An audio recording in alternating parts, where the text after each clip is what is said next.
Very good morning students. I hope you all are happy and safe at your home.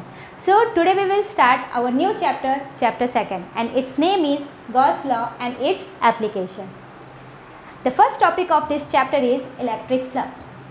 Gauss law is very important for board exam. In every board exam you will find Gauss law question definitely. So to understand the Gauss law, we should first understand the electric flux. So what do you mean by electric flux? Flux means it represents rate of flow. So किसका rate of flow ये represent कर रहा है? से electric, तो electric field lines का ये rate of flow represent कर रहा है. तो इलेक्ट्रिक फील्ड लाइंस का रेट ऑफ फ्लो कितना है ये हमें कौन जानकारी देगा? Electric flux. तो एक डेमोन्स्ट्रेशन से हम इस इलेक्ट्रिक फ्लक्स को समझते हैं. सपोज ये 4 फिंगर्स मेरी इलेक्ट्रिक फील्ड लाइंस है और ये एक सरफेस है, एरिया है. ठीक है, हम कह सकते हैं ये एक सरफेस है जिसमें से इलेक्ट्रिक फील्ड लाइंस को हम पास करेंगे. ओके, तो ये 4 इलेक्ट्रिक फील्ड लाइंस को हम इसमें से पास कर रहे हैं. ठीक है, तो 4 इलेक्ट्रिक फील्ड लाइंस पास हो रही है. क्या अगर मैं इस सरफेस को अगर टर्न करती हूँ, थोड़ा सा बेंड करती हूँ या टिल्ट करती हूँ, तो इसका अगर मैं एंगल चेंज करती हूँ तो ये इलेक्ट्रिक फील्ड लाइंस कितनी पास होगी डिपेंड करेगा.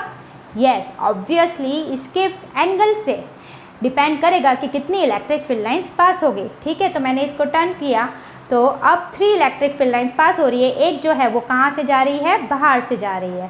ठीक है, तो अगर मैं इसको अब सरफेस को यू कर देती हूँ तब कितनी इलेक्ट्रिक फील्ड लाइंस पास हो रही है? तो कोई भी इलेक्ट्रिक फील्ड लाइंस पास नहीं हो रही है. तो इलेक्ट्रिक फ्लक्स क्या है? सिंपल क्या एंटर हो रहा है? Electric field lines. तो आपको लिखना है ई किस में पास हो रहा है? किसी सरफेस के अंदर. तो आपको लिखना है वेक्टर एस. अब हमने ये सरफेस को वेक्टर एस क्यों लिया?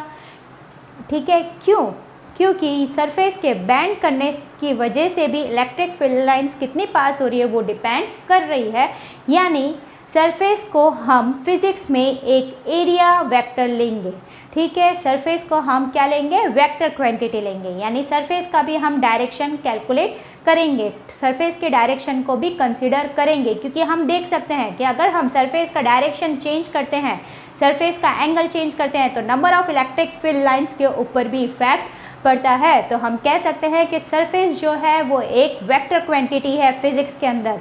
अभी तक आप लोगों ने पढ़ा था कि एरिया जो होता है, जो सरफेस एरिया जो होता है वो सिर्फ होता है, सपोज इसका जो सरफेस एरिया है, ठीक है, तो ये लेंथ और ये ब्रेथ, तो इसका सरफेस एरिया कितना होता है? Length into breadth.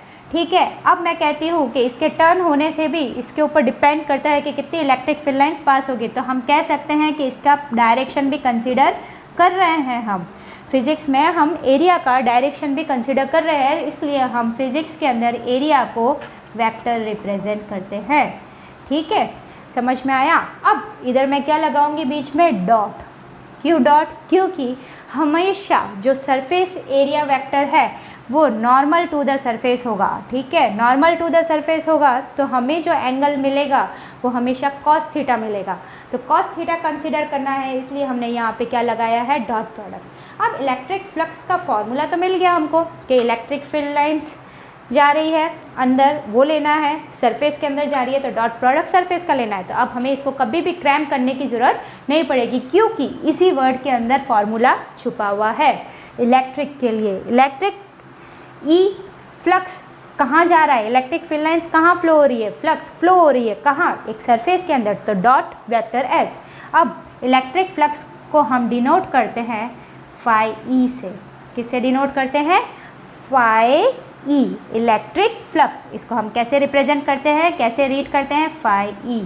ठीक है, तो हम कह सकते हैं phi E that is electric flux is equal to product of magnitude of electric field. We can say that dot product of magnitude of electric field and the surface vector, or we can also say that area vector. ठीक है, तो हम इसको और represent कर सकते हैं E as cos theta, क्योंकि डॉट प्रोडक्ट क्या होता है? cos theta. ठीक है, डॉट प्रोडक्ट और क्रॉस प्रोडक्ट साइन थीटा. ठीक है, आपको समझ में आ गया होगा ये. Phi E equal to vector E dot vector S. Electric के लिए E flux, electric field lines कहाँ फ्लो हो रही है? किसी सरफेस के अंदर, that is dot vector S. ठीक है, तो अब आपको इक्वेशन क्रैम करने की ज़रूरत नहीं है. ठीक है, अब आपको डायरेक्टली इक्वेशन आ जाएगी, डॉट लगाना है क्योंकि बेंडिंग की वजह से भी इलेक्ट्रिक फ्लक्स में चेंजेस आ रहे हैं और जो सरफेस एरिया का जो वेक्टर है वो क्या होगा, हमेशा नॉर्मल टू द सरफेस। अब हम एक और बात समझ सकते हैं कि ओपन सरफेस के लिए जो एरिया वेक्टर है वो आउटसाइड भी हो सकता है और इनसाइड भी हो सकता है। हम इस डायरेक्शन में भी ले सकते हैं और इस डायरेक्शन में भी ले सकते हैं। ये X axis positive X axis that means I cap, ठीक है, ये negative X axis that is minus I caret. Okay, तो दोनों डायरेक्शन हम ले सकते हैं ओपन सरफेस में, बट क्लोज सरफेस के अंदर हम सिर्फ आउटवर्ड डायरेक्शन को ही लेंगे। इट इज़ कन्वेंशनली मतलब ये एक रिवाज है, फिजिक्स ने एक रूल बना दिया है कि अगर क्लोज सरफेस होगा तो हमें आउटवर्ड डायरेक्शन को ही कंसिडर करना है। ओके, तो क्लोज सरफेस के अंदर सपोज एक क्लोज सरफेस लेते हैं हम, उसमें हमें इनसाइड डायरेक्शन को कैलकुलेट नहीं करना है। ठीक है, तो ये है हमारा सपोज क्लोज सरफेस। तो ये जो आउटवर्ड डायरेक्शन है हम उसको ही कंसिडर करेंगे। यहाँ पे मैंने वेक्टर डी एस क्यों लिखा है, क्योंकि ये बड़ा सरफेस है तो मैंने इस सरफेस के छोटे छोटे स्मॉल इंटीग्रल पार्ट्स कर दिया। तो हम सिर्फ आउटवर्ड डायरेक्शन को ही कंसिडर करेंगे, हम इनसाइड डायरेक्शन को यहाँ पे इनसाइड डायरेक्शन इसके अंदर कंसिडर, सिलेंडर के अंदर कंसिडर नहीं करेंगे, इसके सिलेंडर के अंदर कंसिडर नहीं करेंगे, इसके सिलेंडर के अंदर कंसिडर नहीं करेंगे, सिर्फ आउटवर्ड बाय कन्वेंशनली मतलब क्या होता है, ये फिजिक्स ने एक रूल बनाया कि क्लोज सरफेस लेंगे तो हमेशा सिर्फ आउटवर्ड डायरेक्शन को ही कंसिडर करेंगे, कन्वेंशनली मतलब एक रिवाज। ठीक है, ये आपको समझ में आ गया। तो इलेक्ट्रिक फ्लक्स क्या होता है, it is the magnitude, it is the dot product of magnitude of electric field to the surface vector. ठीक है, normal to the surface that is phi E equal to E S cos theta. इसको कैसे represent करेंगे हम, phi E S cos theta. अब theta क्या क्या होगा, तो इलेक्ट्रिक फ्लक्स में क्या क्या चेंजेस होंगे वो देखते हैं। So we will study about theta. Okay, electric flux phi E equal to E S cos theta. Okay, तो अब यहाँ पे थीटा की वैल्यू 0 है, थीटा की वैल्यू मत 0 मतलब कॉस 0, कॉस 0 क्या होता है, मैक्सिमम। तो आप देख सकते हो कि इसमें जो इलेक्ट्रिक फील्ड लाइंस है, ठीक है, वो सारी पास हो रही है। ठीक है, किस तरीके से है सरफेस, इस तरीके से सारी इलेक्ट्रिक फील्ड लाइंस यहाँ से पास हो रही है। ठीक है, तो यहाँ पे जो थीटा है इलेक्ट्रिक फील्ड लाइंस का थीटा, ठीक है, और एरिया वेक्टर का बीच में जो थीटा है वो कितना है, 0 है। अगर मैं यहाँ पे आपको बताऊँ, ठीक है, ये इलेक्ट्रिक फील्ड लाइंस है, इन दोनों के बीच में थीटा है तो ये एक दूसरे के पैरेलल है। ठीक है, आप देख सकते हैं ये प्लेन सरफेस, ये एरिया वेक्टर। ओके, और इधर से ही, ठीक है, ये एरिया वेक्टर और इधर से ही इलेक्ट्रिक फील्ड लाइंस आ रही है। तो ये क्या हुआ, थीटा कितना हुआ इनके बीच में, 0, थीटा 0, तो कॉस 0 क्या होता है, 1।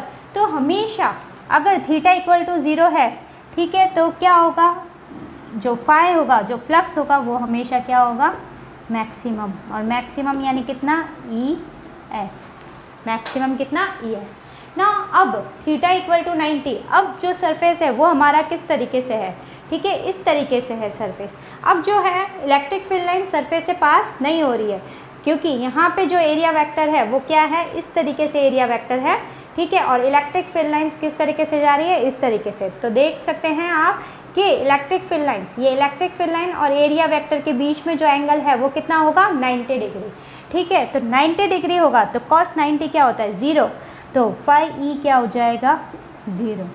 ओके, तो यहाँ पे फ्लक्स क्या होगा, 0, क्योंकि इलेक्ट्रिक फील्ड लाइंस पास नहीं हो रही है। आप यहाँ पे भी देख सकते हो कि जो एंगल बन रहा है वो 90 डिग्री बन रहा है। ठीक है, इस तरीके से है सरफेस और इलेक्ट्रिक फील्ड लाइंस उसके ऊपर से जा रही है, तो एंगल जो है वो 90 डिग्री का है ना। अगर कोई भी सरफेस किसी भी एंगल पे, यहाँ पे मैंने सपोज लेट करके 60 डिग्री लिया है, ज़रूरी नहीं है एंगल 60 डिग्री टिल्ट किया है, मैंने मेजर करके टिल्ट नहीं किया है, ये जस्ट एग्जाम्पल लिया है। सपोज अब सरफेस जो है कुछ टिल्ट है, ठीक है, तो अब जो इलेक्ट्रिक फील्ड लाइंस पास हो रही है तो वो थीटा अगर इक्वल टू 60 डिग्री है तो आप निकाल सकते हैं phi E equal to E S cos 60 degree, यानी एरिया वेक्टर के जो डायरेक्शन है उसके ऊपर भी, थीटा के ऊपर भी डिपेंड करेगा इलेक्ट्रिक फ्लक्स। तो आप देख सकते हैं इलेक्ट्रिक फ्लक्स 3 चीज़ के ऊपर डिपेंड करेगा, electric field intensity, area vector, area ज़्यादा है कम है, और एरिया का direction, angle between the electric field and the area vector. Okay, 3 चीज़ के ऊपर डिपेंड करता है flux, electric field intensity, area vector and the angle between the area vector and electric field. Okay, so what is electric flux? Electric flux is the dot product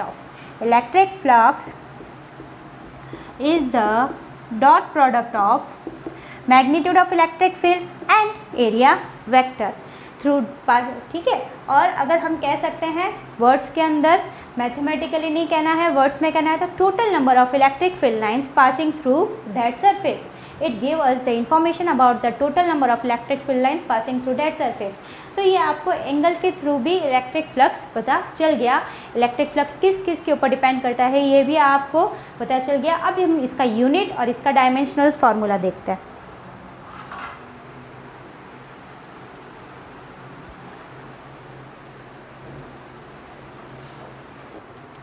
अब हम इसका electric flux का unit और dimensional formula, तो electric flux की पहले मैं definition लिख लेती हूँ, इक्वेशन। अब इसका यूनिट, तो यूनिट क्या होगा इलेक्ट्रिक फ्लक्स का, आप बता सकते हैं। ई का यूनिट क्या होता है, E equal to F upon Q, तो न्यूटन और क्यू का कूलम, तो हम कह सकते हैं न्यूटन पर कूलम ई का, और एस क्या है, एरिया का क्या होता है मीटर स्क्वायर, एरिया हमेशा मीटर स्क्वायर में मेजर किया जाता है, न्यूटन मीटर स्क्वायर पर कूलम, तो हम कह सकते हैं इसका यूनिट क्या है, न्यूटन मीटर स्क्वायर पर कूलम। इस तरीके से हम इसका यूनिट लिख सकते हैं, ये ऐसा ही यूनिट है इसका।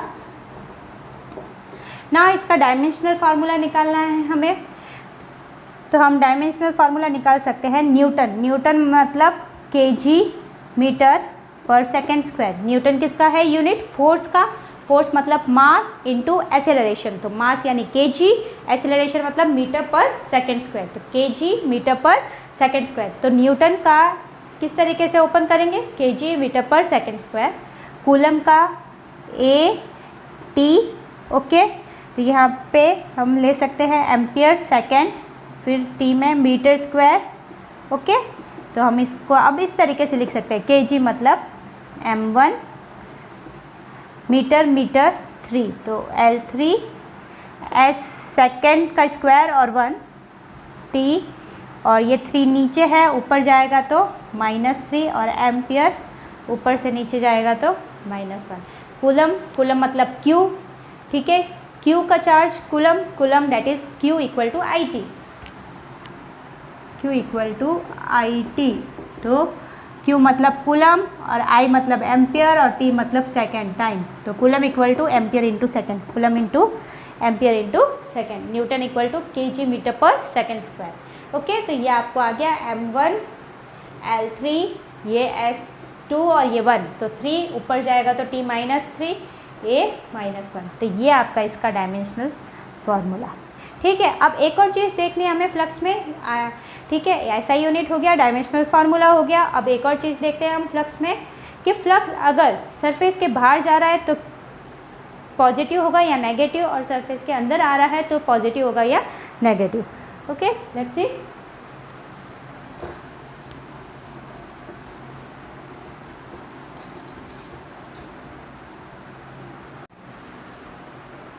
अब हम देखते हैं कि इलेक्ट्रिक फ्लक्स किस और चीज़ के ऊपर डिपेंड करता है। सपोज एक स्फीयर है, यहाँ पे 4 इलेक्ट्रिक फील्ड लाइंस एंटर हो रही है और 4 इलेक्ट्रिक फील्ड लाइंस वही बाहर जा रही है। ठीक है, तो एंटरिंग एंड लीविंग, ठीक है, तो 4 इलेक्ट्रिक फील्ड लाइंस एंटर हो रही है और 4 इलेक्ट्रिक फील्ड लाइंस बाहर जा रही है। तो यहाँ पे इस स्फीयर का जो फ्लक्स होगा वो क्या होगा, 0, क्योंकि जितनी number of electric field lines enter हो रही है उतनी ही बाहर निकल रही है। अगर 4 पर्सन एंटर हो रहे हैं, 4 पर्सन बाहर जा रहे हैं, तो रूम में कितने पर्सन हुए, ऑब्वियसली 0, तो फ्लक्स क्या होगा, 0। अगर स्फीयर में इलेक्ट्रिक फील्ड लाइंस सिर्फ एंटर हो रही है, तो हम कह सकते हैं कि जो फ्लक्स है वो पॉजिटिव होगा या नेगेटिव। तो एंटर, आपको पता है इलेक्ट्रिक फील्ड लाइंस एंटर कब होती है, जब क्या होता है minus Q charge. Minus Q charge के लिए इलेक्ट्रिक फील्ड लाइंस क्या होती है, एंटर होती है, अंदर के साइड रेडियली इनवर्ड होती है। तो आप कह सकते हो कि स्फीयर में क्या है, माइनस क्यू चार्ज है। ये स्फीयर किस से भरा हुआ है, माइनस क्यू चार्ज से भरा हुआ है स्फीयर। तो जो फ्लक्स होगा वो कैसा होगा, नेगेटिव, क्योंकि माइनस क्यू चार्ज से भरा हुआ होगा। क्यू माइनस क्यू से, क्योंकि इलेक्ट्रिक फील्ड लाइंस एंटर हो रही है। आपको पता है माइनस क्यू के लिए इलेक्ट्रिक फील्ड लाइंस क्या होती है, रेडियली इनवर्ड। ठीक है, अब प्लस अगर स्फीयर से इलेक्ट्रिक फील्ड लाइंस सिर्फ बाहर निकल रही है तो हम कह सकते हैं कि इस स्फीयर के अंदर कौन से चार्जेस होंगे, पॉजिटिव चार्जेस होंगे, क्योंकि पॉजिटिव चार्ज के लिए इलेक्ट्रिक फील्ड लाइंस कैसी होती है, रेडियली आउटवर्ड, रेडियली आउटवर्ड। तो हम कह सकते हैं कि इसका जो फ्लक्स होगा वो क्या होगा, पॉजिटिव। ठीक है, तो इसको भी आपको क्रैम करने की ज़रूरत नहीं है, जितनी एंटर हो रही है उतनी अगर बाहर जा रही है तो फ्लक्स ज़ीरो, अंदर कोई चार्ज नहीं होगा। ठीक है, ज़ीरो चार्ज। और यहाँ पे अगर सिर्फ एंटर हो रही है तो अंदर ऑब्वियसली नेगेटिव चार्जेस होंगे। ठीक है, क्योंकि नेगेटिव के लिए electric field lines radially inward होती है। और अगर सिर्फ स्फीयर में इलेक्ट्रिक फील्ड लाइंस आउटवर्ड आ रही है, ठीक है, तो फ्लक्स कैसा होगा, पॉजिटिव, क्योंकि पॉजिटिव चार्ज के लिए electric field lines radially outward होती है। ठीक है, ये आप ड्रॉ अपने नोटबुक में कर सकते हैं। ठीक है, वैसे मैंने इन वर्ड्स PDF फाइल में लिख रखा है सब चीज़ें। ओके, तो PDF फाइल जो है आप इस चैप्टर की डिस्क्रिप्शन लिंक से डाउनलोड कर सकते हैं, और मैंने कमेंट बॉक्स के अंदर भी आपको डिस्क्रिप्शन दे रखा है इस चैप्टर की PDF का। जो मैंने टॉपिक पढ़ाया है उतना ही PDF मैंने उसमें डिस्क्रिप्शन लिंक में और कमेंट बॉक्स में डाल रखा है, तो आप उसमें से लिख सकते हैं। अगर आपको इसको रिप्रेजेंटेशन में चाहिए तो आप वीडियो को पॉज करके या वीडियो का इसका स्क्रीनशॉट भी ले सकते हैं। ठीक है, अगर आपको डायग्राम के फॉर्म में बताना है, क्योंकि मैंने PDF में इसको सिर्फ सिंपल वर्ड्स के फॉर्म में रिप्रेजेंट किया है। Entering the field lines, so flux is negative, leaving the field lines, so flux is positive, इस तरीके से रिप्रेजेंट किया है। ओके, तो आई होप आपको ये टॉपिक इलेक्ट्रिक फ्लक्स अच्छे से समझ में आया हो। अगर आपको ये टॉपिक अच्छे से समझ में आया तो आप इस वीडियो को लाइक करें और इस चैनल को सब्सक्राइब करें और ज़्यादा से ज़्यादा स्टूडेंट्स को शेयर करें, जिससे ज़्यादा से ज़्यादा स्टूडेंट्स को हेल्प मिले। So thank you, all the best.